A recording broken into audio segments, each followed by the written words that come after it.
دا کم خلک چې په غمونو او مشکلاتو او پریشانو کې راګیر دي او یا په قرضونو عدالتونو لانجو کنجو کې راګیر دي او د حل لار ورته نه معلومه، د دې دپاره په حدیث کې یو بهترینه وظیفه راغلې ده او یو بهترینه دعا راغلې ده.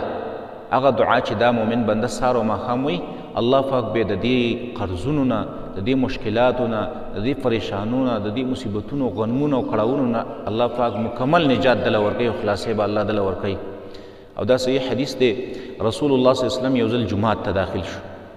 جومات ته داخل شو نو په جومات کې یو صحابي ناست دی، ابو امامه الباهلي رضی الله عنه، انصاري صحابي دی. او دا داسې وخت و چې د مانځه ټیم نه و، د مانځه نه علاوه یو بل ټیم و چې نبي وسلم جومات ته داخل شو او دا صحابي په جومات په یو کونج کې ناست دی.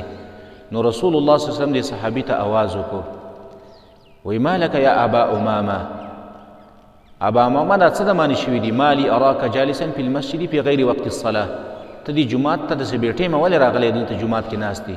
نو هغه وایي یا رسول الله حموم لزمتني وديون، یا رسول الله غمون راګیر کړی ما، قرضونو پریشانو راګیر کړی ما. نو رسول الله صلی الله علیه وسلم ورته وفرمایل، وایي الا اعلمک کلاما،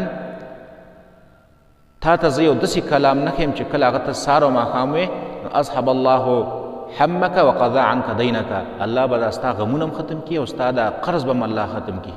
نو هغه صحابي وایي یا رسول الله راته ویښې وه. رسول الله صلی الله علیه وسلم وایي سهار او ماښام دا دعا وایه چې اللهم انی اعوذ بک من الهم والحزن واعوذ بک من العجز والکسل واعوذ بک من الجبن والبخل واعوذ بک من غلبة الدین وقهر الرجال. دا دعا سهار او ماښام وایه.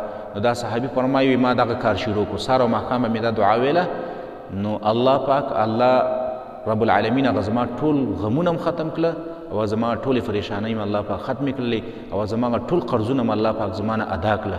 نو سهار او ماښام دغه دعا ویل دې صحابي ته نبي وسلم ښودلې وه او دغه دعا سره الله پاک دا چې کله موږ معمول جوړ کړو، الله پاک زموږ قرضونه او زموږ مشکلات او کړاوونه او غمونه او پریشانۍ ټول